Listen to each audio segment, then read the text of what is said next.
नीति कहलाती है जो सज्जन पुरुष तात्कालिक परिस्थितियों को देखकर निर्माण करते हैं। इसके ऊपर एक सिद्धांत होता है जो त्रिकाली होता है, जो परिस्थितियों को नहीं देखता। वो तो सिद्धांत होता है और नीति परिस्थितियों को देखकर बनाई जाती है। परिस्थितियों के आई हुई परिस्थितियों को हम कैसे समाधान करें उसको बोलते हैं नीति निर्धारण।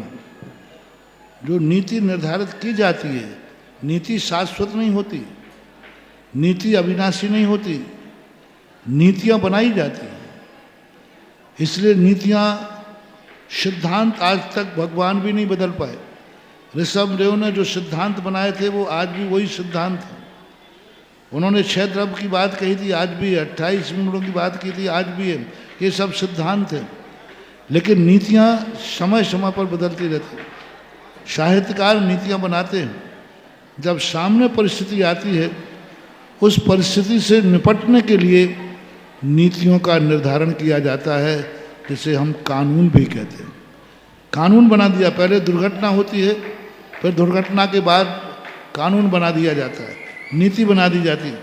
जैसे पहले था कि इसके लिए इसने अपराध किया है, इसे फांसी का फंदा लगा दिया जाए। अब जब फांसी का फंदा लगा तो लगते ही वकील खड़ा हो गया, बस सजा पूरी हो गई। फांसी का फंदा लगाने को कहा था, प्राण लेने को नहीं कहा था।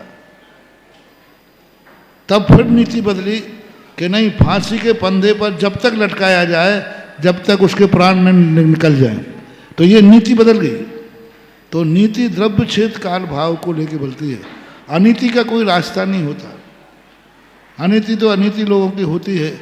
और कूटनीति वो कहलाती है जब कोई नीति से नहीं मानता है तो उसे कूटनीति के माध्यम से नीति पे लाया जाता है।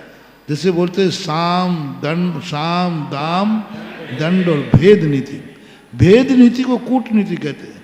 लोग कूटनीति को गंदा मानते हैं, गलत मानते हैं। नहीं, कूटनीति एक नीति है और कूटनीति वहाँ अपनाई जाती है जहाँ पर लोग सदनीति से नहीं मानते हैं, तो उसे कूटनीति से अपनाया पड़ता है।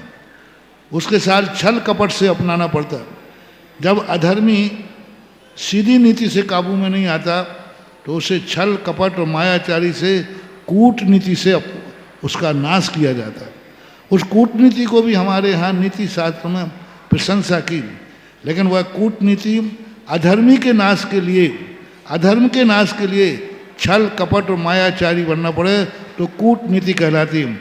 जैसे कूटनीति का बात बताऊं, शेठ सुदर्शन को एक नारी ने अपने कब्जे में ले लिया। पूरी कहानी नहीं बता रहा।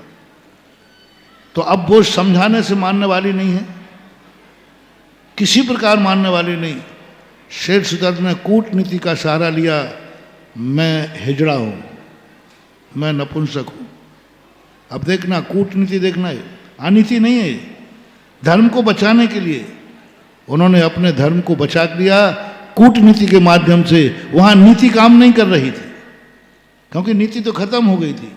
इसलिए कूटनीति उन अधर्मियों के लिए है जिनको धर्म पर लाने के लिए छल कपट और मायाचारी के पूर्वक एक अधर्मी को धर्म के मार्ग पर लाने के लिए कूटनीति बनाई जाती है। इसका अर्थ